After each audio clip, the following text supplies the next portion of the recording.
Assalamualaikum warahmatullahi wabarakatuh. Perkenalkan, nama saya Ahmad Asbi, NIM 2011-80042, semester 5, jurusan Pendidikan Agama Islam. Baiklah, di video kali ini saya akan memenuhi tugas mata kuliah fikih kontemporer, yang mana di sini saya akan menjelaskan tentang materi yang berkaitan dengan tayamum. Adapun sebelum kita memasukin ke materi tayamum, kita harus memahami dulu apa sih arti tayamum. Mari kita simak video ini sampai habis. Ialah mengusapkan tanah ke muka dan kedua tangan sampai siku dengan beberapa syarat. Tayamum adalah pengganti wudhu atau mandi sebagai rukhsah, yang mana rukhsah di sini nih maksudnya ialah keringanan ya untuk orang yang tidak dapat memakai air karena beberapa halangan uzur. Yaitu uzur di sini nih maksudnya tuh misalkan uzurnya tuh karena dia sakit gitu kan.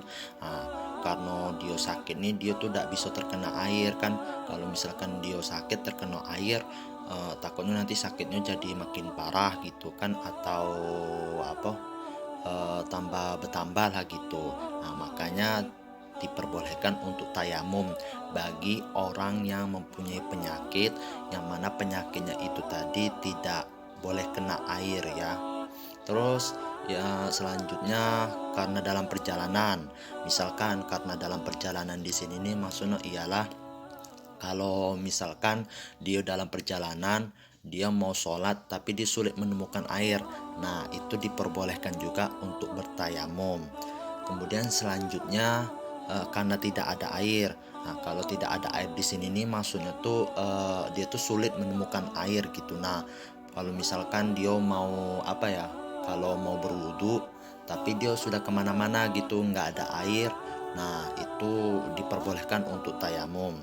Yang mana firman Allah Subhanahu wa taala di dalam sakit atau dalam perjalanan atau kembali dari tempat buang air, atau menyentuh perempuan lalu kamu tidak mendapat air ya, maka bertayamumlah dengan tanah yang baik bersih.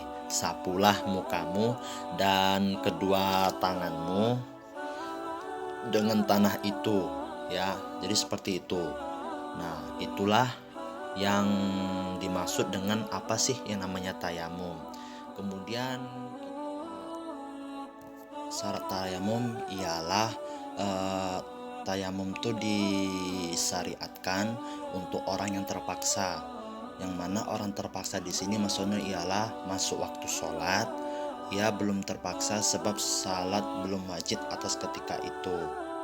Terus maksudnya di sini tuh ialah dia kan mau sholat ya, tapi dia tuh ndak ketemu ndak ketemu mau nyari air.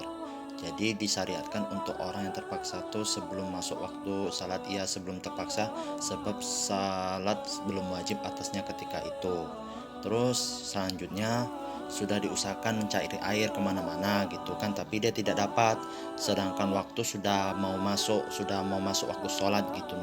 Nah itu diperbolehkan untuk bertayamum bila tidak ada air, sudah dicari kemana-mana gitu kan, kecuali orang sakit yang tidak diperbolehkan memakan air, atau ia yakin tidak ada air ya, tidak ada air sesudah dicari dan kita yakin tidak ada kecuali orang yang sakit ya, atau ia yakin tidak ada air di sekitar tempat itu, maka mencari air tidak menjadi syariat baginya. Terus yang ketiga, dengan tanah yang suci dan berdebu. Maksudnya di sini nih kalau dia mau bertayamum itu harus suci dari debu. Maksudnya tuh debunya tuh suci yang mau dipakai untuk bertayamum, suci dari kotoran gitu kan. Terus selanjutnya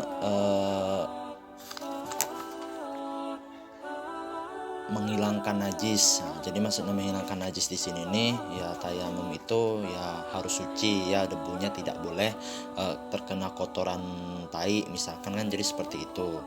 Nah, kemudian kita lanjutkan lagi ke yang pertama niat. Ya, orang yang akan melakukan tayamum itu harus diawalin dengan yang namanya niat, yang mana dia tujuan bertayamum di sini nih untuk mengerjakan sholat dan sebagainya, bukan semata-mata untuk menghilangkan hadas saja. eh, akan tetapi sebab sifat tayamum tidak dapat menghilangkan hadas, hanya diperbolehkan untuk melakukan sholat karena darurat. Ya, maksudnya tuh melakukan sholat karena darurat tuh dia sudah mencari air kemana-mana, akan tetapi waktu sholat sudah mau masuk tapi air nggak ketemu, atau boleh dipakai untuk tayamum kalau dalam keadaan darurat. Keterangan bahwa niat tayamum hukumnya wajib ialah hadis yang mewajibkan niat wudhu yang lalu, yang mana rukun tayamum di sini nih yang pertama itu mengusap muka dengan tanah, kemudian mengusap kedua tangan ya, kedua tangan dari sini sampai ke siku ya, sampai ke siku. Kemudian menertibkan rukun-rukun berurutan, artinya mendahulukan muka dari tangan. Jadi maksudnya di sini nih rukun tayamum itu ialah harus mendahulukan muka dulu daripada tangan ya. Jadi adapun masalah yang berkaitan dengan tayamum ini ada beberapa masalah, yang mana beberapa masalah di sini nih orang bertayamum karena tidak ada air tidak wajib mengulangi sholatnya apabila mendapat air. Nah, jadi maksudnya di sini nih orang yang bertayamum itu kan tujuannya karena tidak ada air ya, dia tidak wajib mengulangi sholatnya apabila dia mendapat air. Alasannya ialah tetapi orang yang tayamum karena junub apabila mendapat air maka ia wajib mandi. Ya, kalau misalkan dia mau tayamum tiba-tiba di dalam keadaan junub, nah itu diwajibkan dia mandi kalau dia menemukan air gitu. Nah, jadi seperti itu ya. Jadi sebab tayamum itu tidak menghilangkan hadas, melainkan hanya boleh dipakai untuk dalam keadaan darurat, yang mana darurat di sini dia mencari kemana-mana di daerah tempat itu, akan tetapi dia tidak menemukan air. Akan tetapi perhatiannya di sini nih tayamum itu hanya boleh dipakai untuk beberapa kali sholat. Beberapa kali sholat maksud di sini nih hanya dipakai untuk salat fardu ataupun salat sunnah. Kekuatannya sama dengan wudhu, karena tayamum itu adalah pengganti wudhu bagi orang yang tidak dapat memakai air. Jadi hukumnya sama dengan wudhu. Demikian pendapat sebagian dari para ulama. Yang lain berpendapat bahwa tayamum itu hanya dipakai untuk satu kali sholat fardu dengan satu kali sholat sunat. Jadi kalau misalkan dia mau sholat sunat lagi atau mau sholat apa lagi, itu berarti dia harus bertayamum lagi ya. Boleh tayamum apabila luka atau karena hari sangat dingin ya, sebab luka itu termasuk dalam pengertian sakit. Itu maksudnya di sini apabila dia kena air luka itu jadi bertambah, nah itu diperbolehkan untuk bertayamum. Jadi maksud dari yang saya jelasin ini tadi barusan, kita diperbolehkan tayamum apabila dalam kondisi darurat. Kondisi darurat ini maksudnya ialah yang pertama kalau misalkan dia sakit kan, nah itu tidak boleh kena air. Nah, apabila dia kena air dia nanti penyakitnya malah bertambah gitu kan, ataupun luka gitu kan, kalau kena air dia bertambah lukanya gitu atau makin parah. Nah, yang kedua itu dalam perjalanan, dan yang ketiga itu dia sulit mendapatkan air. Nah, itu diperbolehkan bertayamum apabila kondisinya darurat.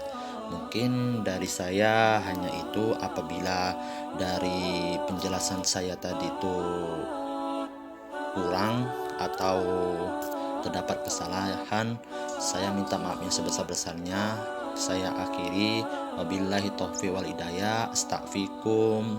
Assalamualaikum warahmatullahi wabarakatuh.